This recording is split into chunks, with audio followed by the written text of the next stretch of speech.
hit the mic, it'll turn red, and then make sure you speak directly into the mic, because if you're sitting back far away from it, it's not going to catch much of what you say.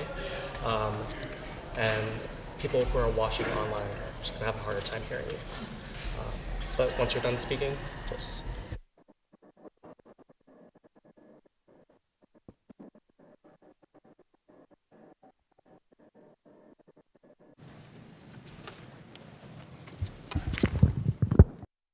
All right, it's a couple of minutes past 1, so we're going to get started. Ladies and gentlemen, good afternoon. Welcome to the U.S. Commission on Security Cooperation Congressional Briefing on the upcoming elections in Armenia. Thank you so much for being here. It's a beautiful day outside, so I don't know what are you doing here. It means that it generated some interest.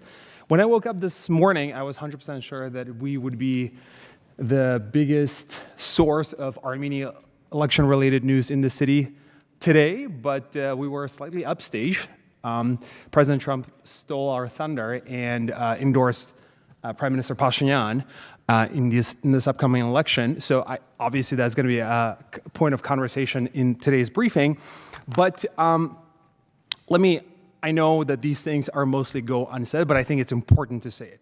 This election is about Armenia and Armenian people and their choice. The conversation that we're going to have today, I know that some people not in this audience, because obviously this is a super smart audience, but some outside of this room might interpret as this is United States trying to sway election this one way or another. This is not about that. This conversation is about trying to understand what is happening and what's at stake in these elections in Armenia. So it's a cliche to say that, but every time there's an election, people say this is the most important election in history of this country. But I'll try to make a case that in the case of Armenian election, it is actually true. Because it's not only the fate of Armenia and that Armenian voters are going to be deciding, but it's also regional security, regional cooperation, and normalization with Turkey, peace process with Azerbaijan. This is a referendum on where Armenia and the region is going to be going for the next decade. At least this is something that we're going to be hopefully talking about and try to understand what is going on here. I have to make it clear that the United States obviously has interests in the region. We are interested in a stable, democratic, and sovereign Armenia. Armenia is, at this point, the only democracy, with Georgia sliding where it is right now today. And people of Armenia have repeatedly demonstrated their commitment to reform and democratic governance. But those gains are taking place under enormous external pressures. Russia, in particular, has long sought to exert influence in Armenia and across the region through political interference, disinformation, and economic and security leverage. And we will talk about it today. So this is why this conversation matters today. And thank you for being here today. We will try to fit this within 1 hour. Just a couple of housekeeping items. This is a congressional briefing, which means members of the audience get to ask questions when we get to the Q&A session. You can come up to that podium. There's a button. You hit the button, introduce yourself, and then you are forever and ever in congressional records. We're going to make this slightly different. Instead of introducing everyone at once, I will introduce each panelist separately as their when it's their turn to speak. That way, the context is a little bit easier to understand and what's happening. So first, we're going to have Laura Linderman. She is a senior fellow for Eurasia and director of programs at the Central Asia-Caucasus Institute. Her research focuses on the South Caucasus, regional security, and foreign relations. She spent more than a decade at the Atlantic Council's Eurasia Center and has taught South Caucasus studies to U.S. foreign affairs professionals at the State Department's Foreign Service Institute. I have asked Laura to focus on domestic dynamics, what is at stake domestically for Armenia. But to be clear, I have also asked, these are professionals, these are the best of the best, creme de la crop. So they can obviously cover any of the topics, any of the things that they think are relevant to this conversation. So Laura, you have about 5 minutes, maybe a little bit more. Please go ahead with your remarks. Thank you so much, Bhakti. And thanks to the Commission for convening the briefing and for inviting me to speak. The conversation we are having about Armenia today would have been unimaginable a few years ago. We're here talking about democratic elections with the Russians and their proxies on the back foot, real prospects for peace with Azerbaijan, and for the normalization of relations with Turkey, an American development corridor linking the region's economies together, plugging them into a larger east-west corridor or trade route, and promises of European investment after the recent EU summit in Yerevan. Armenia's position has changed dramatically in a very short time. Everything I just described depends on decisions not yet made, votes not yet held, treaties and laws not yet signed, and ground not yet broken. None of it happens on its own, and that's what I intend to spend my time on. The most immediate piece of that unfinished business, and the one drawing the most attention, is the parliamentary election in June, which Bhakti asked me to talk about the political dynamics around that election. I will, but my main argument is that the election itself is the most predictable part of what lies ahead, and that the harder, more consequential work by the US, Europe, Turkey, Azerbaijan, and Armenia begins the day after, which I know Ambassador Carpenter will also speak about in more depth, and also Dr. Sassiri. Armenia's domestic politics are organized around a single question: the country's pivot away from Russia and towards the West. On one side is Prime Minister Pashinyan and his civil contract party, who have tied their political futures to the ability to pull off that pivot. On the other is an opposition including remnants of the former ruling party, several wealthy oligarchs, senior figures in the Armenian Apostolic Church, and the exiled leadership of the former Nagorno-Karabakh Republic, all united only by their antagonism to that pivot. The opposition speaks to a real grief, which I will return to shortly, but it has not coalesced around a credible vision of what Armenia should do instead. An opposition can run on grievance alone and still win, provided the voting public is angry enough and frightened enough. But this seems not to be the case in Armenia, and the most likely outcome in June is a Pashinyan victory. The thing to watch, in my opinion, is not whether Pashinyan wins, but by how much. A narrow margin, revealing insufficient support for the government's more ambitious priorities, would change everything I'm about to say. What comes next, though, is the part parliamentary majority cannot settle by itself. Peace on the terms presently dictated requires a change to Armenia's constitution, the removal of language dating to Armenia's independence that Azerbaijan reads as a territorial claim on Nagorno-Karabakh. A change of that kind cannot be made by Parliament alone. If insisted upon, it must be put to a national referendum. That is a hard question to put to Armenians. Armenia lost the 2020 war, and with it, both land and soldiers. Then 3 years later, within a week, more than 100,000 Armenians were displaced from Nagorno-Karabakh as Azerbaijan retook the territory. Pashinyan's response was not only to pivot away from Russia, which had not defended Armenia, it was also to advance an argument about Armenia's future, that the country's security and prosperity lie in a state built within its recognized borders and at peace with its neighbors. Not one embroiled in territorial claims it lacks the power to enforce. It's a logical argument, but making peace with neighbors on their terms means making peace with loss, and the referendum asks Armenians to make that peace finally. A great deal rests on this referendum: the peace process, the corridor, everything I described at the outset. All of it runs through a single vote on a single day on a question that touches on the rawest part of Armenia's recent past. None of this is an argument against peace. It's an argument against staking everything on one fragile moment and treating the rest as settled. The prudent response to a narrow foundation like this is to widen it, and that is where the United States comes in. Indeed, though the agreement itself belongs to Armenia and Azerbaijan, whether it holds or fails depends on conditions Washington can help shape. First, that means seeing tripped through. A corridor that exists in a signed agreement but never breaks ground delivers none of what it promises. Not the commerce, not the security, not the daily evidence to ordinary Armenians that peace pays. Second, it means helping to replace what Armenia has lost in its pivot away from Russia, converting informal assurances into binding ones, the security commitments and institutional guarantees that can stand in for the frameworks Armenia gave up.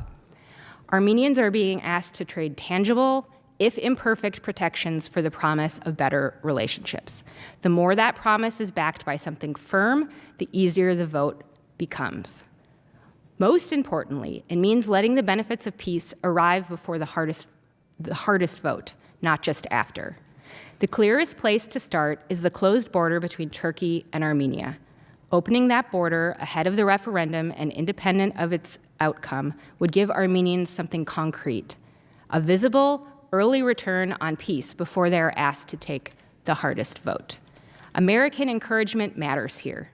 Taken together, this is what building peace looks like in practice, as opposed to declaring it and hoping it holds. Before I conclude, the Armenian people aren't the only ones who need convincing.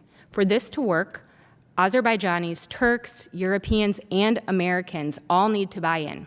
So here's the American case. First, this corridor multiplies the east-west routes connecting the U.S. to Central Asia that run through neither Russian nor Iranian territory. It is not the only such route, but every additional one matters strategically.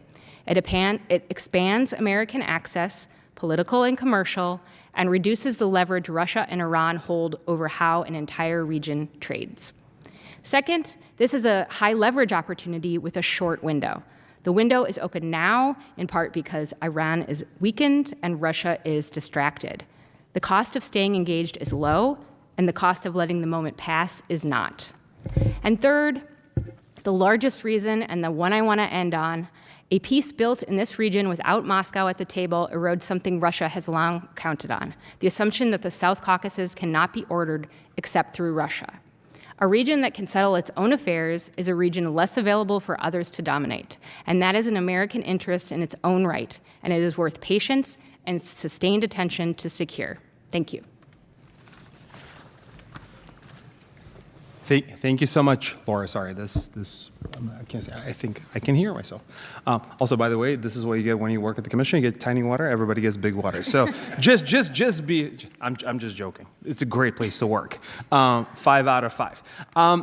Next, we have Ambassador Mike Carpenter, who is a senior fellow for transatlantic affairs at the International Institute for Strategic Studies, where he leads research on U.S. foreign policy and transatlantic affairs. He is a veteran diplomat and national security official who previously served as U.S. ambassador to the Organization of Security Cooperation in Europe and as senior director for Europe at the National Security Council. He has also held senior roles at the Pentagon and State Department focused on Russia, Ukraine, Eurasia, and European security. He's done so many things. If I had read everything, the entire briefing would have been that. So we are genuinely pleased and happy that you found time to be here, Ambassador. And I have asked Ambassador to expand on what Laura started talking about, which are regional dynamics. What is at stake beyond just Armenia and Armenia's future in these elections? Great. Thanks so much, Bhakti, and thanks, Laura, for setting the scene. And it's great to be with both Michael and Laura here for this briefing. So let me start with this is, in fact, indeed, a pivotal election for Armenia. The United States has an enormous stake in the global competition between liberal democracy and illiberal autocracy. And Armenia sits on the central fault line in this contest. Alongside Ukraine and Moldova, Armenia has taken decisive steps to break free of the entrenched system of kleptocratic authoritarianism by establishing a democratic state based on individual rights, free and fair elections, and the rule of law. In parallel, Yerevan has fundamentally realigned its foreign policy away from Russia and Iran and towards the United States and the European Union. For a small, landlocked, and vulnerable country, this represents a genuine historic shift in both governance and geopolitics. Since 2023, the government of Prime Minister Nikol Pashinyan has made another bold move, pursuing a peace treaty with Azerbaijan and the normalization of relations with Turkey. The geopolitical consequences are highly significant. The United States wisely took advantage of this opening, jettisoning the failed OSCE Minsk Group negotiating format, which, by the way, I was a part of a couple decades ago, that had been hamstrung for decades by Russia, and instead took direct ownership of the diplomacy. This started under the Biden administration with an intense diplomatic effort to bridge key differences over the text of a peace agreement, which then led to President Trump's historic summit on August 8th, 2025, at the White House with Prime Minister Pashinyan and President Aliyev. The peace agreement that was initialed on August 8th still needs to be signed and ratified to pave the way towards a future based on peace, commerce, connectivity, and prosperity. But the Trump administration deserves real credit for pushing this agreement forward with a key new trip, a 43-kilometer transit route spanning southern Armenia and linking Azerbaijan with Turkey.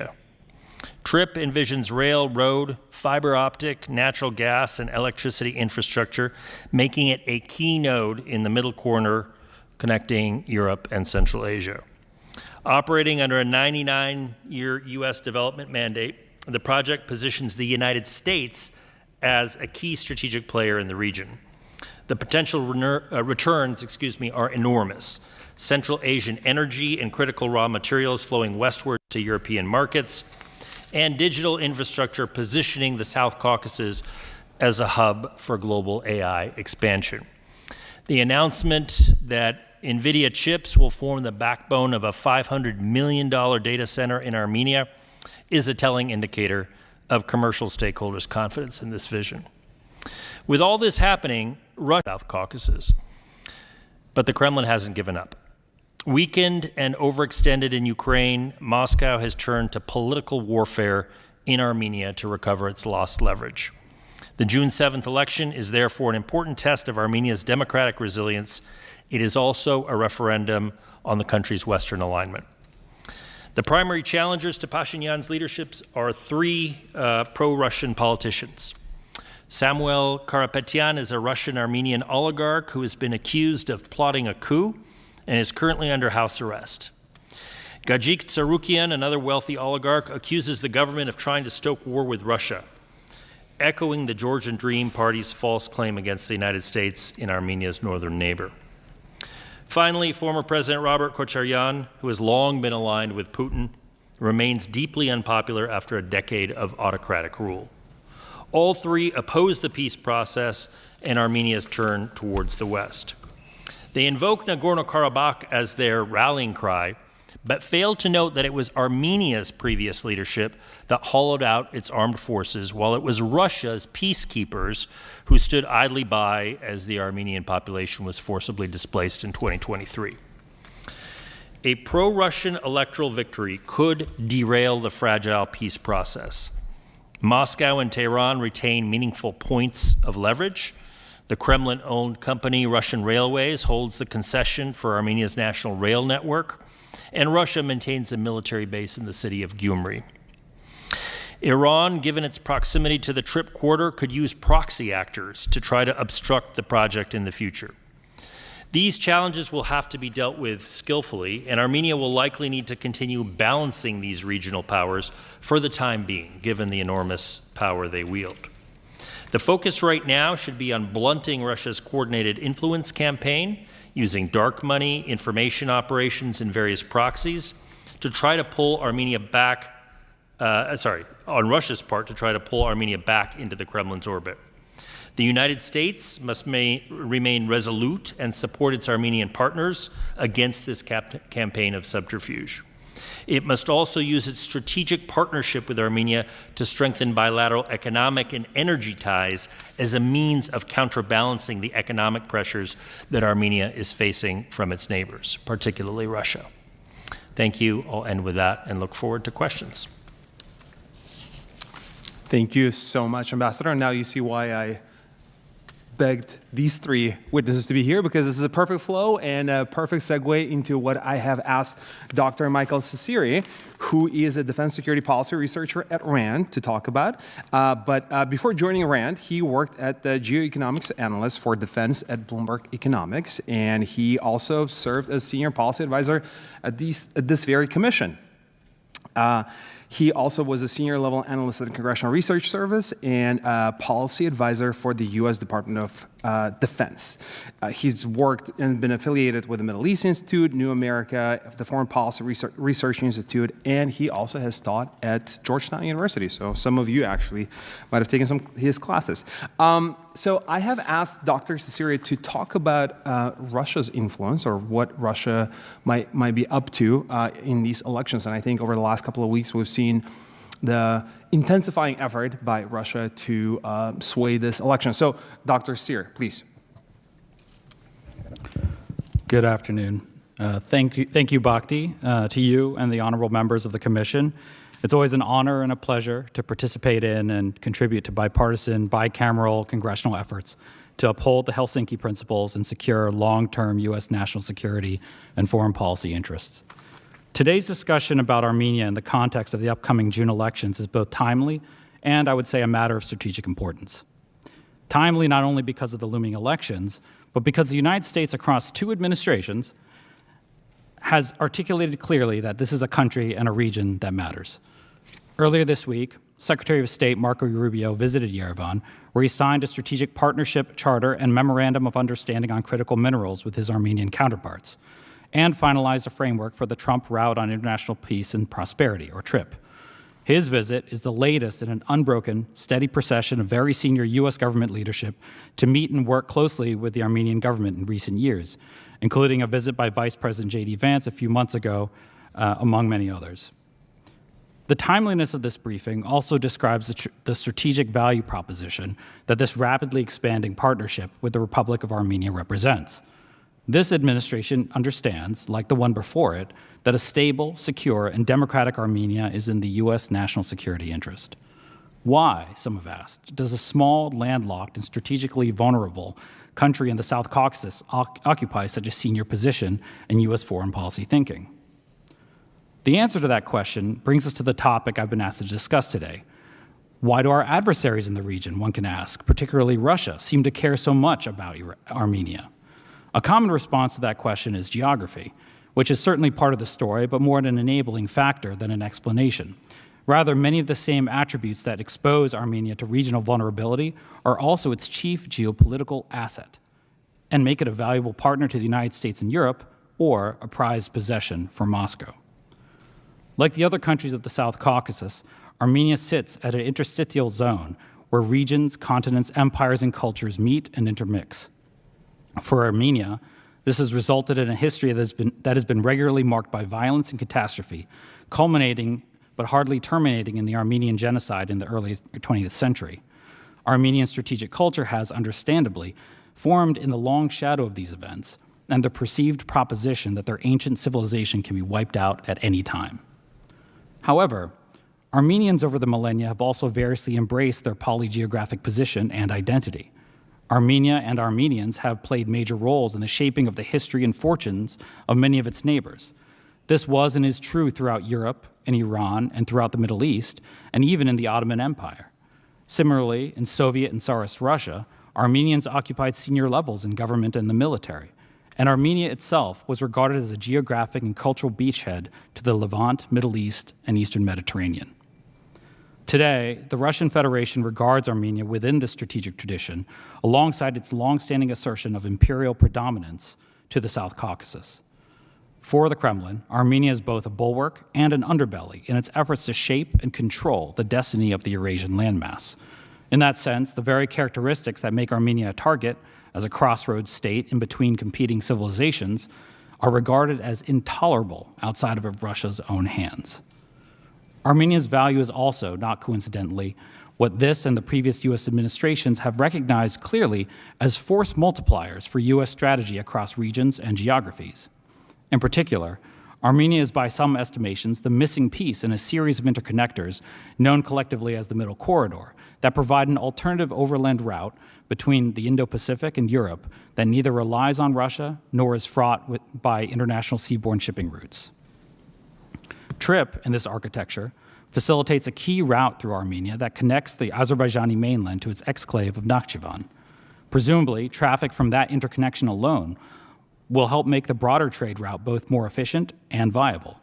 A future northern connector through Gyumri, however, would represent the absolute shortest distance of the Middle Corridor and connect a string of major cities from the South Caucasus to Turkey and beyond to Europe. That trade architecture, with TRIP openly backed and implicitly guaranteed by the United States in collaboration with Armenia, Azerbaijan, Europe, and Turkey, is seen by Russia as an intolerable intrusion of its imperial position. As such, disrupting that process, despite Russia's severely constrained situation, has been a Kremlin strategic priority. Armenia's situation is often compared with Moldova's. Like Moldova, Armenia is a democratic, landlocked state with a complicated regional geography where Russian hybrid nonlinear operations seek to undermine a pro-Western government. However, while the two countries share certain similarities, they have also very different contexts.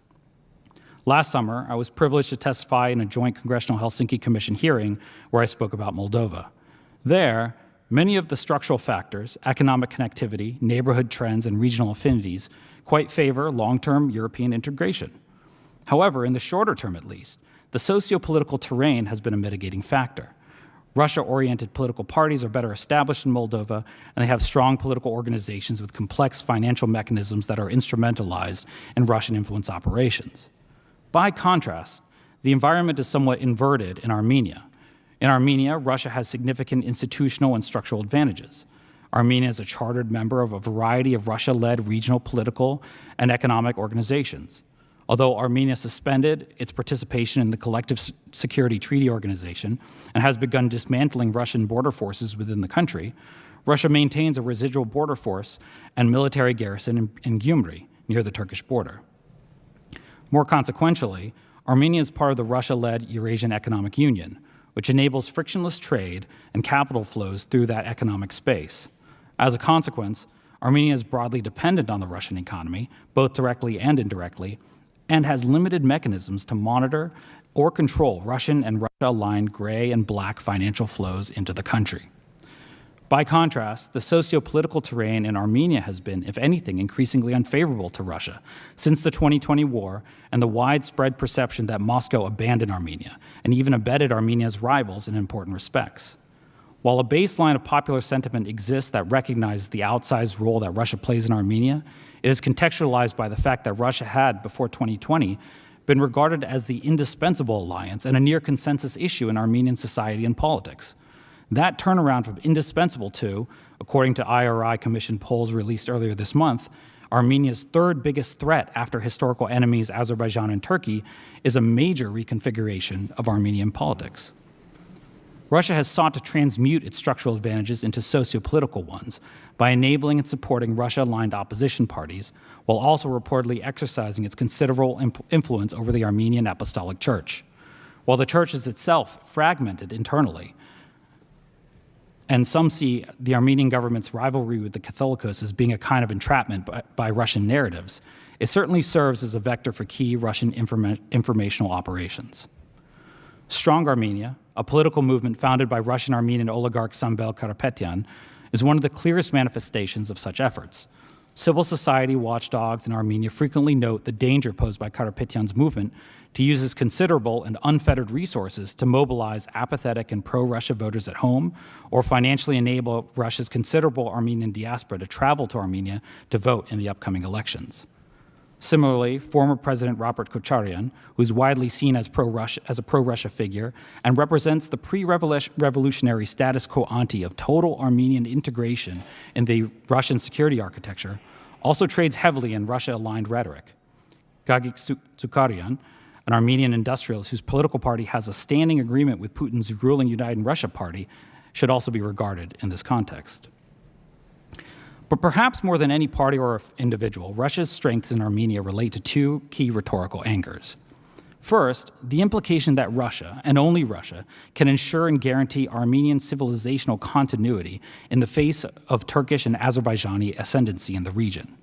In this regard, it is a powerful narrative, but one that is chiefly undercut by Moscow's own actions, given its unwillingness to support Armenia during their conflicts and their apparent role in the Azerbaijani takeover of the disputed and formerly ethnic Armenian majority region of Nagorno-Karabakh. Still, fears among ordinary Armenians that peace with Azerbaijan and normalization with Turkey represent danger rather than liberation is understandable and eagerly instrumentalized by Russia.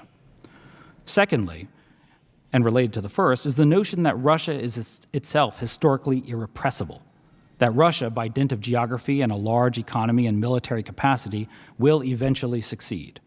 It is in this proposition that Russia can point to its economic influence, the garrison in Gyumri, and its history as an inescapable factor in the region since the Tsarist period. However, Russia's faltering quagmire in Ukraine, and the mounting likelihood that a war termination will not result in some kind of major victory from Moscow is a strong countervailing narrative. For the United States and our allies in Europe, Armenia is worth supporting. And for the first time since regaining its independence, doing so cannot be perceived as being in contradiction with pursuing good relationships with Baku and Ankara. If anything, the geometry of the peace process and the TRIP rubric means that the fates of the three states are as bound as ever. Right now, U.S. support for Armenia is high level and based on an agenda that brings together rather than divides the South Caucasus. However, to continue that momentum and achieve longer-term gains, the completion of the peace process and the TRIP architecture should be a priority. That will mean continued negotiations and ensuring that the tyranny of small details, financing, logistics, and constitutional nomenclature do not hold the process hostage. Similarly, the U.S. could facilitate public-private regional investments and financing to allow the TRIP route to flourish as it is intended. Part of that process will also mean providing macroeconomic assistance to Armenia to help its economy transition away from the Eurasian Economic Union and towards Europe and the international economy. Militarily, the U.S. already has a strong and growing military partnership with Armenia. An increased cadence of bilateral and regional exercises with the Armenian Armed Forces and opportunistic arms sales, such as the recent drones deal, can make a big difference. Thank you for this opportunity, and I look forward to any questions. Thank you so much, Dr. Asira. This has been a tour de force on Armenian history, Armenian importance, Armenian economy, opposition, and everything. It's going to be a must-watch for one of my kids who I'm going to Armenia next week for elections, and I said, I'm going to Armenia. He very confidently, this kid is in AAP class, very confidently say, oh, it's in South America, right? So I'm gonna make him watch this because this has been incredible. Let me ask one round of questions. In the meantime, if anyone has any questions, please come up. And this is a friendly environment, so feel free to ask any questions you might have, even if is it in South America? But let me Laura, first question for you. You talked about security commitment, that we should have a more concrete security commitment. So the question to you, so I'm just going to ask all of you questions, and what it could look like. What does it look like? What do you think Armenian people and Armenian government would see as a credible security commitment, especially in light of what Dr. Sear was talking about? Russia is perceived to be that security guarantor in a region. The second question for you, Ambassador Carpenter, and it's a little bit broader, but I do think it's very important. You've talked about it, but why is Russia would not be interested in peace between Azerbaijan, Armenia, and why normalization of ties between Turkey? Because I think this is one of the things that people who watch the region, to them, it's very obvious, but for people who do not, it might seem like, well, it doesn't make any sense. So that's a question for you. Dr. Asir, question for you. It's also pretty broad, but I do think it's an important one because I don't think people are talking about enough. Is it possible to overestimate, in light of what you said about Russia's role in the region and historic ties and economic ties that Armenia still has, is it possible to overestimate just how much of an important development it is that Armenia is pivoting toward the West and away from Russia, especially in a context, in a geopolitical context that we have today? So that round of questions, and Laura? Great, thank you so much, Bhakti. So on the concrete security commitment and what might be credible, what I think is really important to highlight here is that the Armenians are in a fragile place. And so the idea behind TRIP, for instance, would be that economics can translate over a long period of time into security because of the economic ties. But that is something that takes a long time to happen, and there's a long period of potential windows where things might, the geopolitical situation could change. So this is something that needs to be really critically thought about, and really, I don't have like some great answer as far as particular policies, but there needs to be some real serious thinking about what can help both Armenia and Azerbaijan feel safe about the peace and the security, and that there is truly a third force here, whether it be European or American, that is got an interest in securing peace long term. Thanks. Thank you. Ambassador. Yeah, thanks. Just maybe picking up on this point, I think it's incumbent on the United States to tread very carefully, given the fact that Russia, as I mentioned, has a lot of levers in the country, and we don't want to press those levers too hard right now. I think building up our economic stake in Armenia's future over time is going to be essential. And Armenia itself will decide how quickly to roll back the Russian influence in the country. They've already taken giant strides by eliminating, for example, the FSB, the Russian Internal Security Service, from monitoring the Yerevan airport and also from Armenia's borders with all countries except Turkey, which is now underway. They still have the base in Gyumri. So I think it starts with economic stakes, and then eventually we transition to a political and military role for the United States.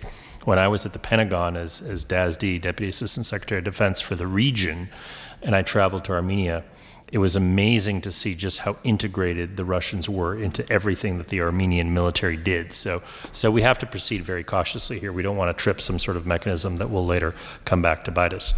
On the question you asked me about why isn't Russia interested in peace? I spent more than 2 years of my life working as an advisor to the OSCE Minsk Group, which was co-chaired by France, the United States, and Russia.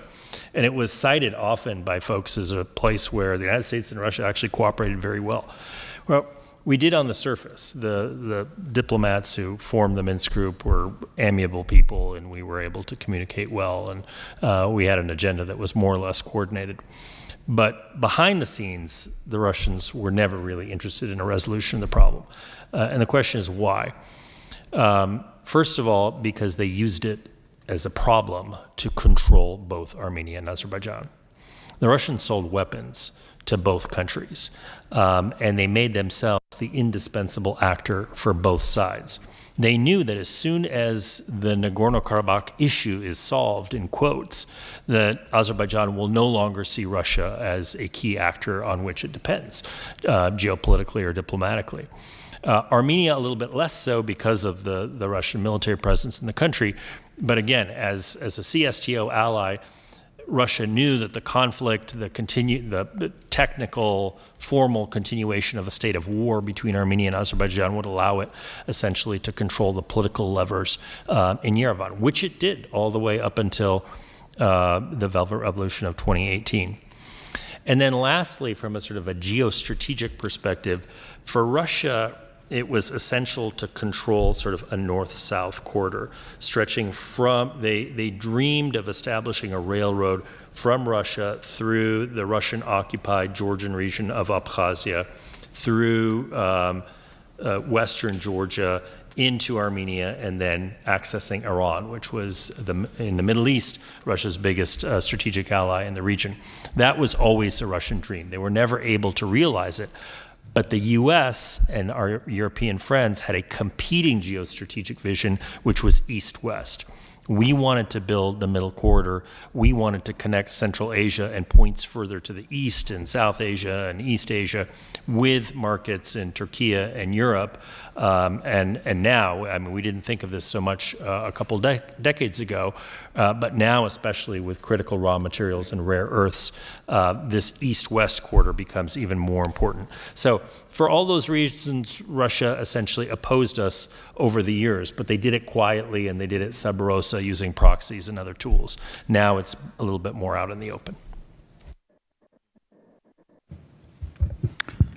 Thanks, Bhakti. I mean, to your question, I mean, is it possible to overestimate the significance of Armenia's pivoting to the West? And I think the answer to that is it's hard to, right? I mean, it's a stunning development by all accounts, and I think I can't speak for my colleagues here, but I certainly feel like a sense of vertigo almost. And I was in Yerevan a few weeks ago, and to be at this gathering at the Yerevan Dialogue and to share a panel with both Armenians and Azerbaijanis in Yerevan is like it's a revolution, right? It's really hard to overstate the significance of that symbol and that reality, which frankly even a year ago seemed like a distant dream. So I think the peace process itself has made a lot of things possible thanks to this and the previous administration's efforts in that regard. And also the idea that Armenia would be looking to Europe and the United States for ballast in the way that it has and getting it is also, I think, a really major development in the sense that Russia was, as Ambassador Carpenter and as I've articulated, Russia was the indispensable power. It made itself the indispensable power. And not that long ago, to be in Armenia was to see a country that was essentially a proxy of the Russian security architecture, where and I don't think we can overstate this too much because they had a tightly interwoven and integrated military command structure, shared air defense structure. They had an integration treaty. Right? They had a number of legal and operational mechanisms that made Armenia a kind of appendage of the Russian security architecture itself. And at that point, the role of Russian troops and Russian border guards was kind of almost beside the point. I mean, it sort of, put a bow on it, but it was almost extraneous to the level by which Armenia was so integrated. So the fact that Armenia has managed to achieve some level of escape velocity from that integration, is it perfect? No. I mean, do they have work to do? They would say yes. But the fact that they have pivoted so hard and so substantially, I think is a great testament to the evolution of this relationship. But it's also very fragile. And Armenia and Armenians, I think, have a sense of long-term civilizational insecurity that is well justified by history. And they're looking to the United States and they're looking to Europe for an opportunity to break that cycle. And this is the chance to do it, but it takes work and it takes attention to those finer details. Excellent, and I think that again ties to what we started with, which is the importance of what's going to happen in Armenia, what Armenians are going to be voting on in just less than 10 days. Any questions from the audience? Anyone has any questions? Please, if you don't mind. Yeah, if you don't mind, just introduce yourself, and there's a button. If you could just click on it, it'd be awesome. Hello, awesome. My name is Waverly Adams. I'm an intern for Representative Bobby Scott's office of Virginia. And you mentioned a lot about how pivotal this upcoming election is.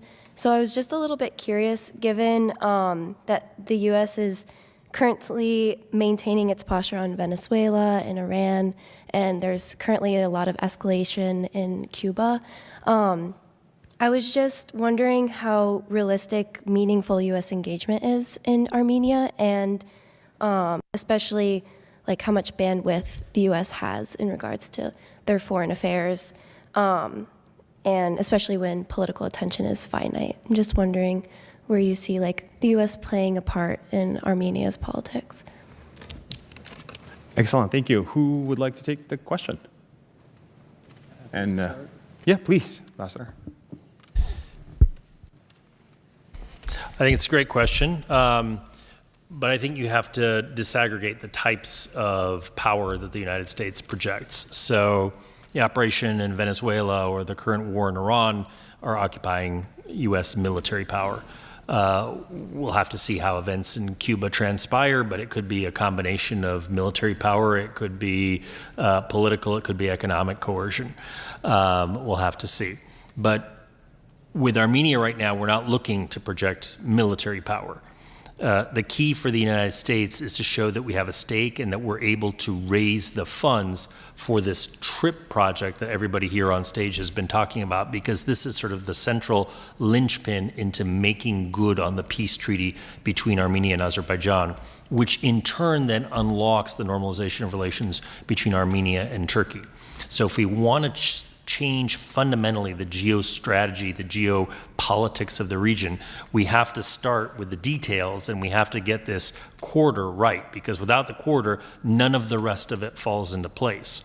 So that's primarily leveraging financial resources, leveraging energy resources to be able to power, to build some of the pipelines that will be a part of this TRIP project, to lay the groundwork for the fiber optic cables and the rail and road connections that will make this a reality.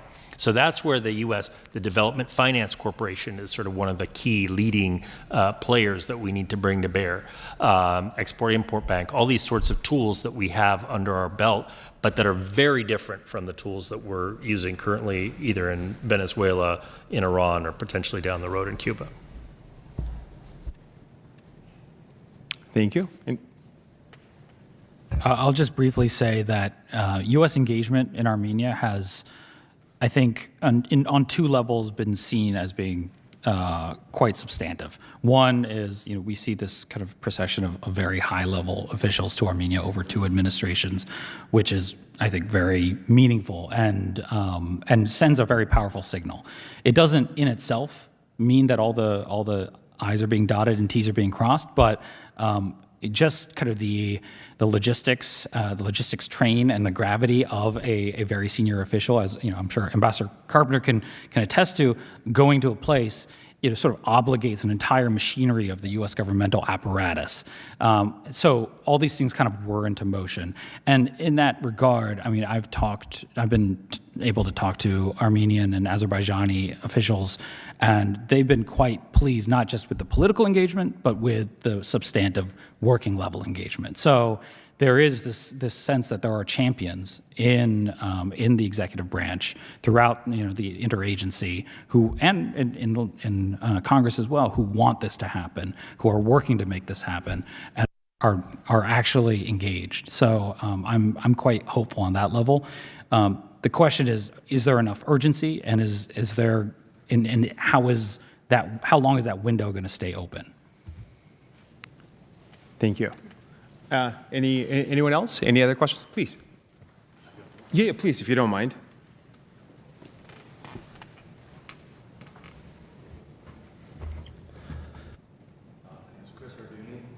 You guys made heavy reference to Russia's malign influence in the election, but I was wondering, how do you assess the decade-long blockade from Turkey and the peace commitments that Azerbaijan has made, even though they're still holding Christians hostage? Thank you. Any takers? Thoughts, but maybe someone else wants to go first. I gotta keep it. Can you hear me? Yeah. So I think Turkey has a lot of work to do. They have withheld a lot of the benefits of normalization that they've talked about for a long time, because I think there's an implicit understanding between Ankara and Baku that the Armenia-Azerbaijan process will play out first, and then Turkey will pursue its own normalization. I personally wish that the Turks would sort of front load some of the benefits of normalization so that Armenia sees that there is light at the end of the tunnel with Turkey, which they regard historically as a foe, a strategic foe. And so in order to transform that relationship, I think it would be good for Ankara to start making more moves now. But they have the agreement that they have with Baku, even if it's not written down on paper. When it comes to Azerbaijan, you're right to refer to some of the Armenians who are being detained in Azerbaijan. I, too, would like to see Baku move more expediently on releasing some of these detainees in order to help create more goodwill as a sort of confidence-building measure between the two countries. Again, Baku is sort of withholding that as leverage. And generally, I will say this whole question of changing the constitution to preclude the language or to somehow erase the language that is found in Armenia's Declaration of Independence that refers to the unity of Armenia proper with Nagorno-Karabakh, I find a little bit far-fetched, frankly, because that Declaration of Independence exists and will never be retracted. So Armenia can do 10 new constitutions, but in a sense, it won't erase language that was adopted in 1988 or 89. I forget the exact year that the declaration was adopted. But I understand as well from Baku that they want to make sure that there are no territorial claims in Armenia. Now, I personally, again, think that the best way to do that is to pursue the peace process and sign the treaty and ratify immediately. I think that will create a stakeholder community in Armenia for peace. The longer that Azerbaijan withholds that benefit, the more they drum up thoughts about whether maybe it was a mistake, perhaps, not to challenge Azerbaijan's actions in Nagorno-Karabakh. So I would like to see both Turkey and Azerbaijan move a little bit more forcefully. But first we have to get through this election on June 7th, which I think is also foremost in the minds of these two regional neighbors. They want to see that Pashinyan will continue, because if it's a different leader, then it's a whole new ballgame. But once we get through that, then I think hopefully U.S. diplomacy will also energize these two, Turkey, a NATO ally, and Azerbaijan, a very, very close strategic partner, to move expeditiously. And I would just add to what Ambassador Carpenter said, that I think that the U.S. after the election should use, and how Dr. Sassiri spoke about the way in which the apparatuses and multiple layers of the United States government can operate, to even the bureaucracy, to influence and help support Armenia and Azerbaijan, and with some urgency, which I think means there needs to be a push specifically quietly with Turkey to just help them move forward, maybe independently where possible, on progress towards opening or loosening the border situation with Armenia, to really show on the ground real economic benefits to the people living at that border, so they can really see that peace has a tangible result, and it means economic benefits for them, which will keep the momentum going. Thanks. Thank you. Any other questions? Anyone else in the audience? I have if anyone I have a couple of questions, but if anyone at any point, and we only have I think time for one more round, so if anyone, please, there you go. This is what I do. I pressure people into asking questions. Good job.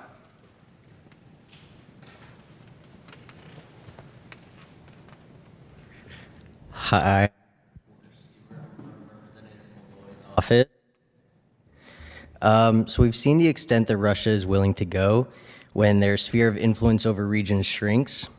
We've seen this in Ukraine and Georgia as two examples. Is Armenia prepared for the potential outcomes that would come from pivoting towards the West and the EU? And how would that affect regional stability? I'm sure it's a question that occupies a lot of folks' minds in Yerevan. Dr. Sassiri, please. Yeah, so that's a great question, and I think that's something that the Armenian government thinks about most of all. The idea that, if they're going to facilitate this pivot or this rebalancing or this diversification of their foreign policy portfolio to the West, that what are the levers that Russia could activate and operationalize, or to what extent is a target being made of them?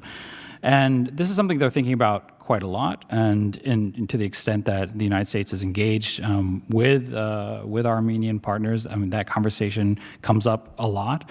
A few things I think are inescapably true. One is that Russia, it does have a small garrison in Gyumri, but it does not have a contiguous overland border with Armenia in the way that it did with Georgia, or it does with Georgia, and does with Ukraine. And so the geometry of the threat is a little bit different.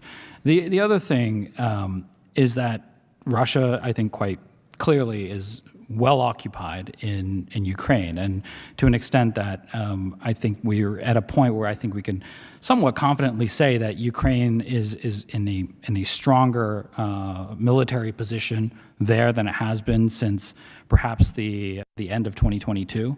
Now, no one I think is writing checks on that account, but to the extent that we can look at Russia's ability to project power in the region, it's severely curtailed, and it is very much dependent on their ability to marshal resources that, frankly, they can't even muster to effect adequately in Ukraine, which they've clearly prioritized as their chief geopolitical goal. So yes, Russia has options. I think Russia has a number of nonlinear hybrid options. It's control over various elements of the Armenian economy, or at least the Armenian dependency on the Russian economy is a big one. Its use of information warfare and other influence operations is something that concerns a lot of people. But it also is, in some ways, these are tools from a position of weakness. And the fact that Russia is investing so much in these nonlinear tools in advance of these elections and potentially beyond is sort of an expression of the fact that they lack some of these other instruments of power that in the past they may have had more directly. So that's not a hand wave away to say that everything is fine, but it is to say that Russia's options are constrained, and that also makes it incumbent on the Armenian government as well as the United States and our European allies to be patient and to take good care in how Armenia facilitates that transition. And I'd just like to add and underscore what Dr. Sassiri said, and maybe add another point. Underscoring the window of opportunity, and the point also that Ambassador Carpenter made, that is why this moment is so urgent, because it's very unclear how long the opportunity and the window of opportunity will stay open.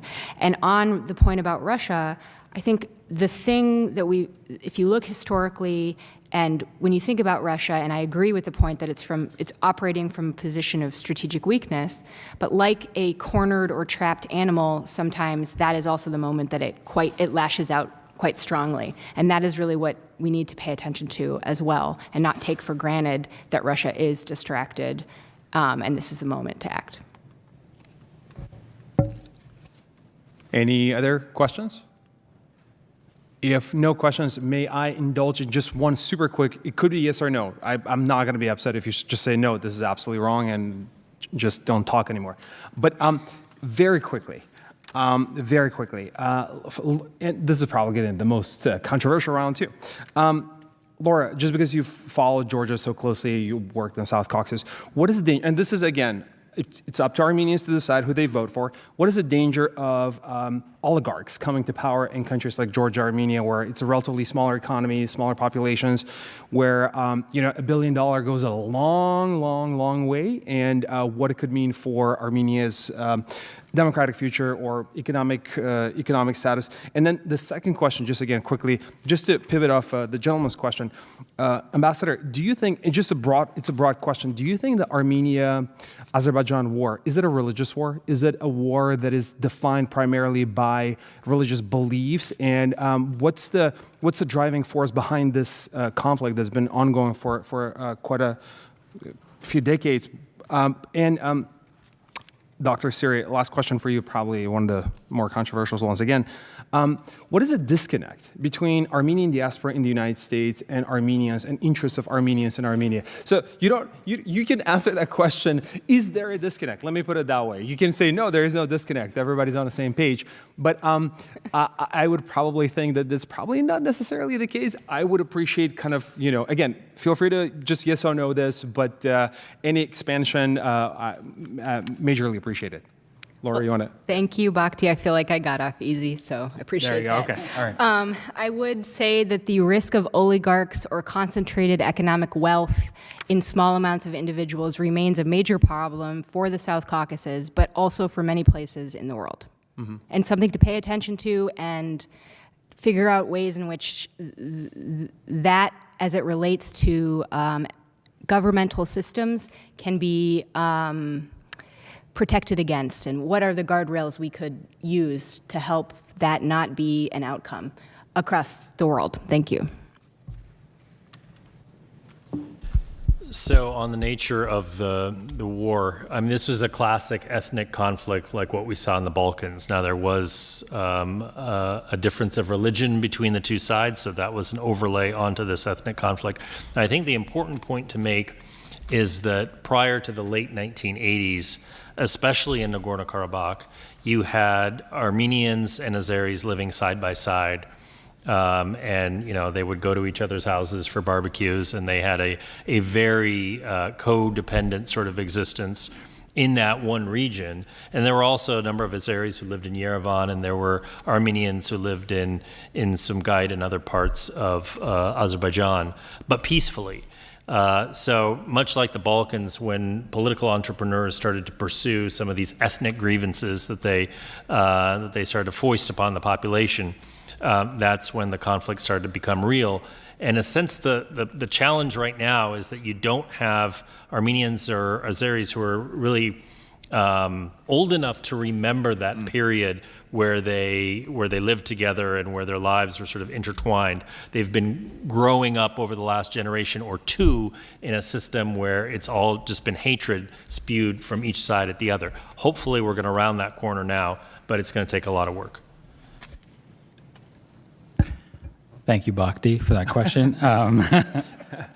So I think the best way to answer this is that a diaspora is a term that we use for as an umbrella term for a lot of different types of people, right? And I think most people would say, if they were talking about the Armenian diaspora in the United States, that it's actually quite fragmented and quite diverse, as all communities are and as all diasporas are. And so I think that's probably kind of the first principle to operate from. The second one is that I think there is clearly a sense that there's a disconnect, that there is even some level of misunderstanding between elements of the U.S.-based Armenian diaspora and in the Republic of Armenia. And that's, I think, a function of a few things. One is kind of the historical nature of the waves of migration that came to the United States, in which people have different conceptions of their homeland, and from being in a diaspora compared to being in the Republic of Armenia itself, and that naturally engenders kind of differences of perspective and sometimes even differences of political opinion. And I think to that extent, when we think about that, that perceived disconnect, it's really an opportunity for I think both sides, for people in the diaspora as well as in the Republic, to be able to kind of learn a little bit more about why these perceptions have hardened in the ways that they have. And certainly there are some political aspects to it, and there's going to be an inescapable subset of people who are going to look at this purely as a political function, and perhaps those things can't be quite so easily dealt with. But I think on sort of the people-to-people basis, on matters of identity, on civilization and kind of shared providence, those are areas where I've encountered Armenians from the Republic and Armenians in the diaspora finding a great deal of very interesting things about each other, things that they shared, but also things that are different. You have a diaspora that was largely, not entirely, but largely had been based in what is now Anatolia in Turkey.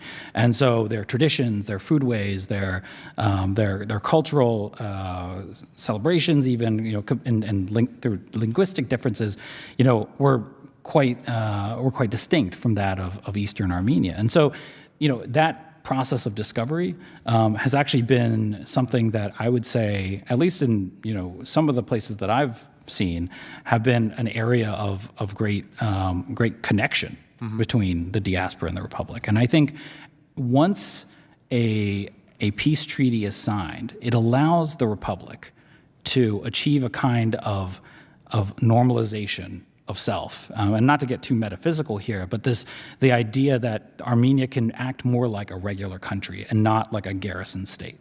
And I think that provides an opportunity, not just for the people of Armenia itself, which is incredibly important, but also for the diaspora to experience Armenia, not as sort of a lost land, but as a place that can operate as a normal country in the international community. And I think that's a great opportunity. That's a great way to land that plane. And I think we know now that the entire audience is going to be doing on June 7th, which is